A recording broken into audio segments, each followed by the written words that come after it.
Felt ashamed, but dismissed as mere locker room talk. And he has said that the video doesn't represent who he is.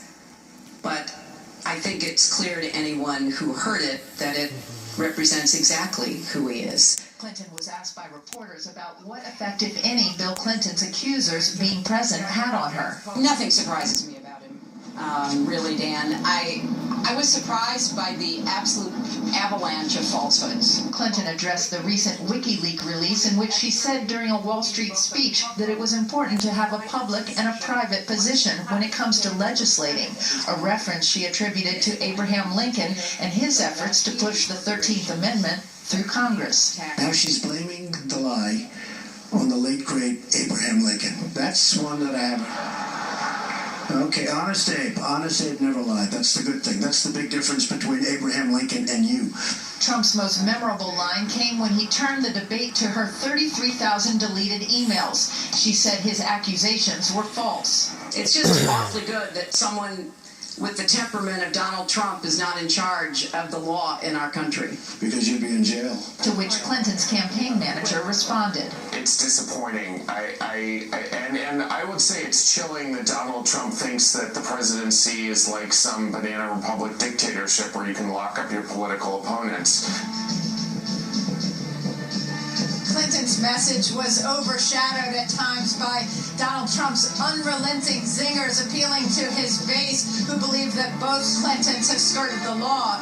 The two will face off again on October 19th in Las Vegas at the third and final debate, which will be moderated by Fox's own Chris Wallace. Brett? Jennifer Griffin with the Clinton campaign. Jennifer, thank you, and we have you covered, obviously, for Las Vegas. It will be quite something. Now to the breaking news today. Wikileaks this morning posted more than 2,000 more emails from Clinton's campaign chairman, John Podesta. In there, emails the campaign won't officially authenticate, but Podesta did confirm his email was hacked and also didn't specifically deny that these emails are real. Inside, there were some interesting exchanges. Correspondent Peter Ducey is here with some of the highlights. Hi, Peter. And Brett, we watched last night as Bill Clinton sat quietly by while Donald Trump rattled off his past indiscretions. And new emails reveal that his wife's campaign manager has an inbox full of advice about how to handle the former president. One liberal columnist wrote to John Podesta, quote, "I had a multi-email exchange with someone in the media this morning, a name you would know, who was telling me that there are people close to the Clintons who says WJC's sex life could be damaging to her." Other messages show Clinton was very mad a few months ago about how Hillary's New Hampshire campaign was being run. His chief of staff wrote to Clinton's campaign chairman, quote, "He's losing it bad today. I'm not with him. If you're in New Hampshire, please see if you can talk to him." The latest hacked emails additionally show some ripples caused by Chelsea Clinton when she called out her dad's former body man, Doug Band, over a disagreement about his consulting firm, Teneo. Band found out about it and wrote, quote, "I don't deserve this from her and deserve a tad more respect or at least a direct dialogue for me to explain these things. She's acting like a spoiled brat kid who has nothing else to do but create issues to justify what she's doing." Another note reveals how very carefully choreographed the Democratic nominee's interviews are, with a deputy comms director emailing, quote, "We also need to tell HRC she can be her natural fun self when dealing with media and stop being defensive per our earlier direction." Then there's this Podesta insult aimed at Benghazi Committee Chairman Trey Gowdy, quote, "On freshening things up, what about, I used to be obsessed with Donald Trump's hair. That was until I got to spend 11 hours staring at the top of Trey Gowdy's head." Podesta said this yesterday about his leaked correspondence. I think we should take a step back and say how we got here, which is that the Russians, as the U.S. senior members of the U.S. government confirmed, have been hacking into Democratic accounts, and now they've hacked into my account. They put out documents that are purported to be from my account. And these documents appear to show that just because we don't often hear of problems behind the scenes of the Clinton campaign doesn't mean there aren't any. And we're likely to see more of these things as we continue on. We saw the DNC hack and all that the DNC may have been doing to help Bernie Sanders behind the scenes. More of that in here as well. But so far, nothing that's incredibly explosive, that's a major shoe. No, there's a little bit of lots of different things, but you're right. If somebody is trying to influence the election, this could be one way that they would want to do it, just spread it all out. Yeah. We will see. We'll follow it all. Peter, thank you. Let's get a fair and balanced look now at where we are after last night's debate. Karl Rove is a Republican strategist and former senior advisor to President George W. Bush. He joins us from Chicago tonight. And Joe Trippi is a veteran Democratic strategist, worked on several presidential campaigns. He's here in Washington. Okay, gentlemen, let's look at the latest poll out. This is an NBC Wall Street Journal poll, a four-way poll. This was taken after the tape was released, the Access Hollywood tape, but before the debate. That is when this polling stopped. And it's Clinton 46, Trump 35. That is a major shift in this poll. Karl, where do you think the race stands right now?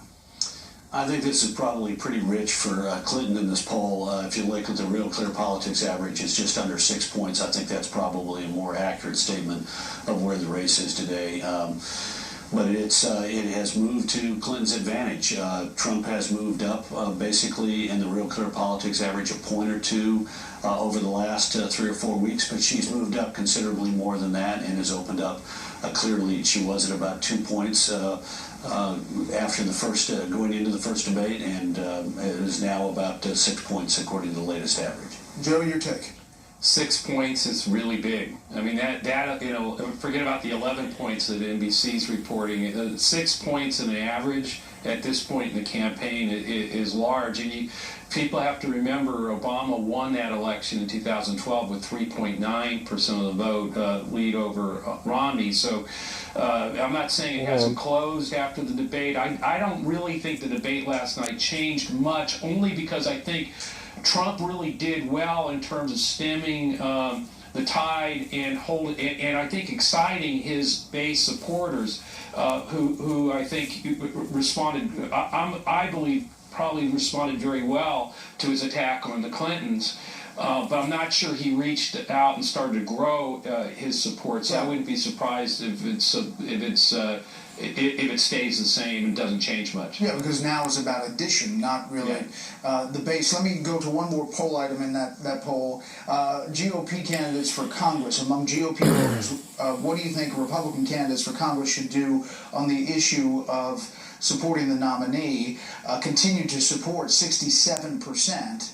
Again, these are GOP voters. You saw the back and forth today with Paul Ryan, what he said, Donald Trump tweeting about that.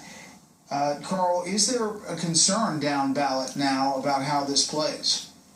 Oh, sure, absolutely. And if Trump really does want to be president with a Republican House and a Republican Senate to back him, he ought to lose the Twitter feed on those kind of issues and instead say, I want a Republican House and a Republican Senate to help me achieve my goal on behalf of America. Otherwise, he will materially hurt their efforts and hurt his own as a result. Republicans don't need a civil war, even if it's a minor one, between now and Election Day. Are Democrats thinking, as you look at the balance of power, Joe, in the Senate, it's closer, they look like they're poised potentially to pick up majority in the Senate, and there you see 54-46, 44 Democrats and 2 independents who caucus with the Democrats. And then in the House, it's a much wider spread, but is there hope on the Democratic side of possibly even swinging a wave election in the House of Representatives? I think that's wishful thinking. I think there's a lot of hope that could happen, and certainly some pieces are falling into place that might make it, you know, a big possibility. Hillary Clinton, by the way, campaigned for a race today they didn't think she was going to campaign with, right. and it's a close race, a House race. Oh, no, I think, well, 2 things. One, I think the Senate is definitely in play, and I think the margin that Hillary has right now is likely to pull in a Senate majority.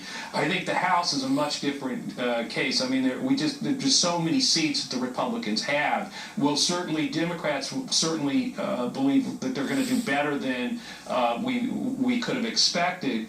But I don't think I think thinking about a majority yet still isn't there. On the other hand, what Ryan did today really is going to cause problems out there, because if you withdraw your support or don't campaign with Trump, and your turnout, Republican turnout, depresses at all because of that, as the establishment pulls away from him, then and Trump supporters get angry at Ryan and the establishment Republicans.